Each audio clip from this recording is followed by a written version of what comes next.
மக்கள் மனதில் நேயர்களுக்கு மாலை வணக்கம். சென்னையில் நேற்று ஒரு துயர சம்பவம் நடந்துள்ளது.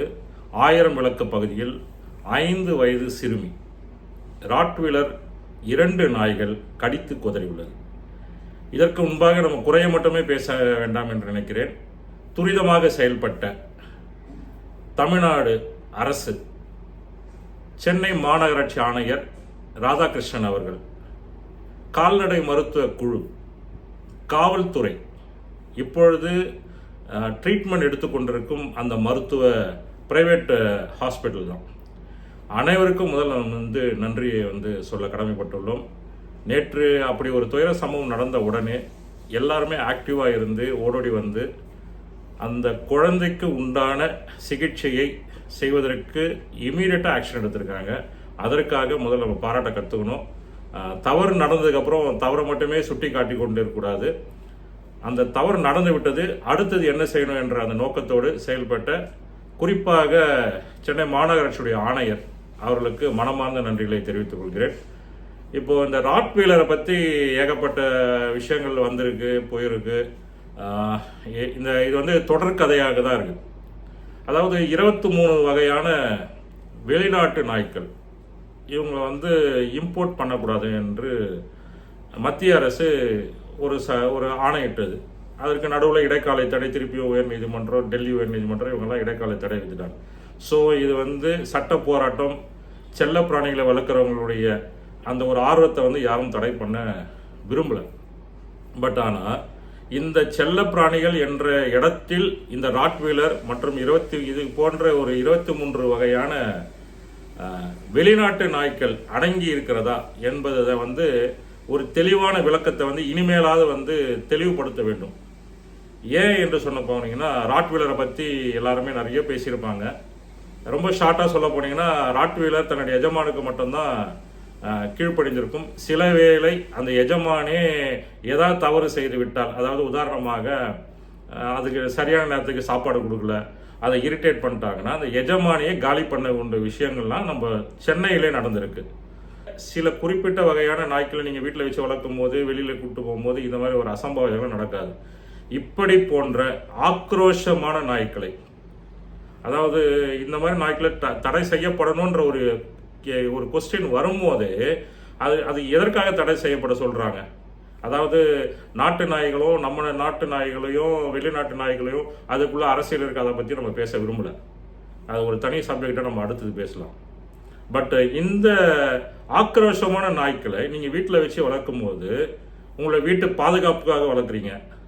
மார்ச் மாதம் 19ஆம் தேதி animal welfare board of India ஒரு நோட்டீஸ் கொடுத்துருக்காங்க.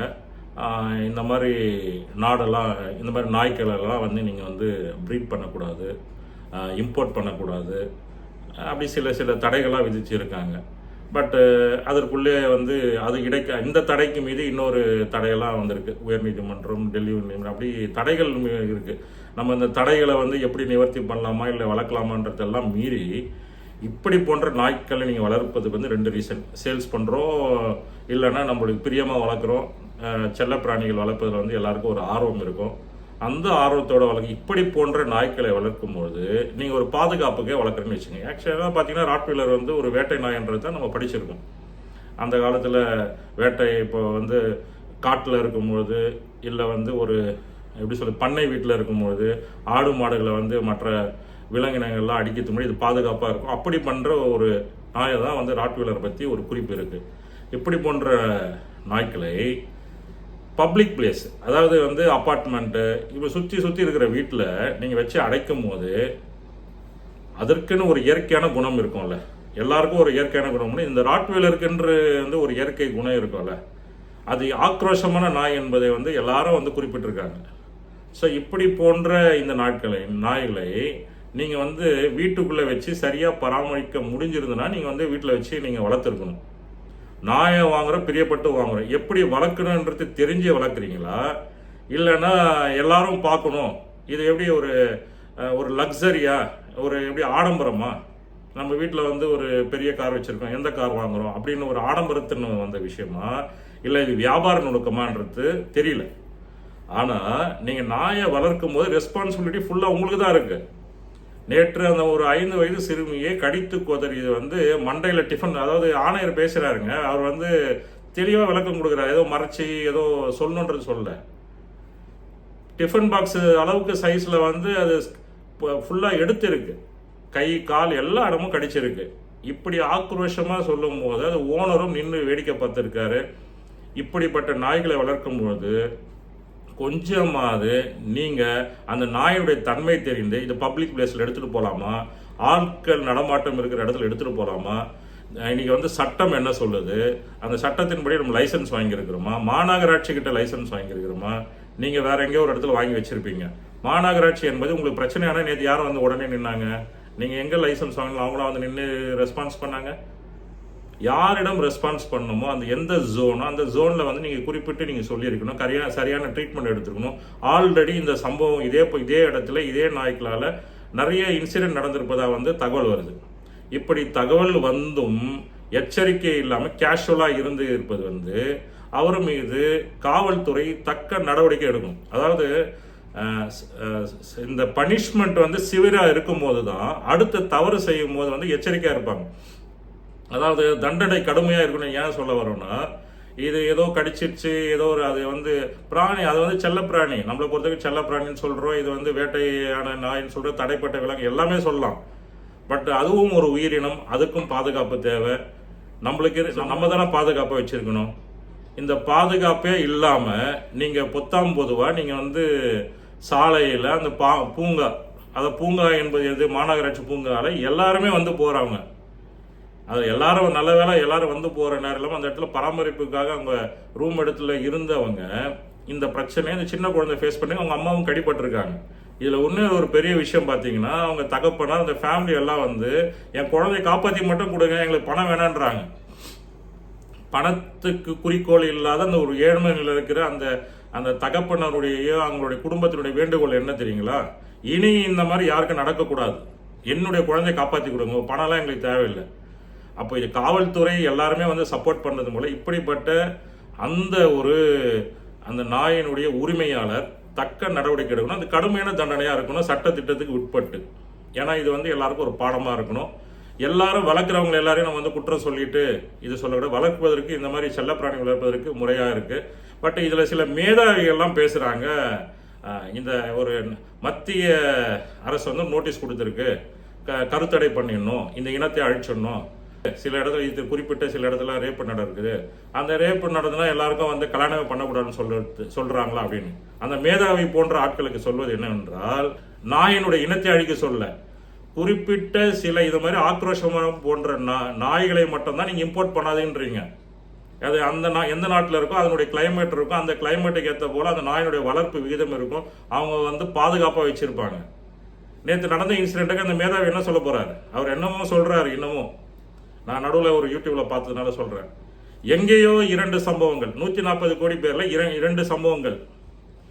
எல்லா உயிரும் வந்து ரொம்ப மதிக்கத்தக்க உயிர், இறைவன் படைத்ததுல வந்து உயிருக்கு வந்து வேல்யூ எல்லாம் வந்து நீங்க குறைச்சு சொல்ல முடியாது. அந்த படைப்புல இருக்கிற அந்த ஒரு குழந்தையினுடைய குடும்பத்துக்கும் நேற்று நடந்த இன்சிடென்ட்டுக்கும் இது அவர் வந்து நான் 2 மாசத்துக்கு முன்னாடி தான் அந்த வீடியோ பார்த்துருந்தேன், இந்த நோட்டீஸ் வந்ததுக்கு அப்புறம் இந்த வீடியோ பார்த்துருக்கேன். இப்படிப்பட்ட மேதாவிகள் கொஞ்சமாக குறைஞ்சபட்சம் மனித நேயத்தோட செயல்படுங்க. நீங்கள் அந்த செல்லப்பிராணி மீது காட்டக்கூடிய அந்த அக்கறையை வந்து மனித குலத்தை சேர்ந்த இந்த சிறுமி மீதை காட்டணும். இந்த மாதிரி எத்தனை பேர் பாதிப்படைஞ்சிருப்பாங்க. ஸோ அதனால் வந்து சட்டத்திட்டங்களுக்கு உட்பட்டு நீங்கள் வந்து இந்த போல நாட்களை வந்து வளர்த்தீங்கன்னா கொஞ்சம் நல்லா இருக்கும்னு நினைக்கிறோம். இது கண்டிப்பாக வந்து காவல்துறை கவனத்தில் போயிருக்கு. நிச்சயமாக ஆணையர் வந்து மாநகராட்சி ஆணையர் துரிதமாக செயல்பட்டு இது கட்டுப்பாட்டுக்குள் எடுத்துகிட்டு வருவாங்கன்னு நினைக்கிறோம். எத்தனை சட்டங்கள் வந்தாலும் மக்களாகிய நம்மளுடைய ஒத்துழைப்பு ரொம்ப முக்கியம். பக்கத்து வீட்டில் நாயை வளர்த்து டிஸ்டர்பன்ஸ் பண்ணிகிட்டே இருந்தாங்கன்னா நம்ம காவல்துறைக்கும் மாநகராட்சி கண்டிப்பாக தகவல் சொல்லணும். ஒருவேளை அதனால பிரச்சனை வந்தாலும் காவல்துறைக்கு நீங்கள் நாலேஜுக்கு எடுத்துகிட்டு போகணும்.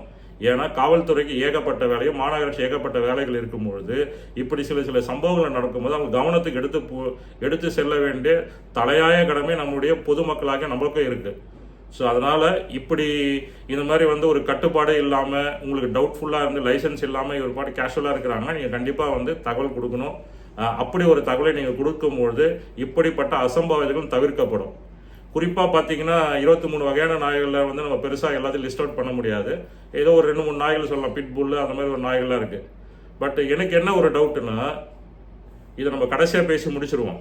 என்ன டவுட்னா, நம்மளுடைய நாய்கள் எங்க? நம்மளுடைய நாட்டு நாய்கள் சிப்பிப்பாறை, கொம்பை, கன்னி, ராஜபாளையம், இந்த நாய்கள்லாம் எத்தனை வீட்டில் இங்கே வளர்க்கப்படுது? அதாவது சவுத் சைடில் நிறைய பேர் வளர்த்துட்டு இருக்காங்க.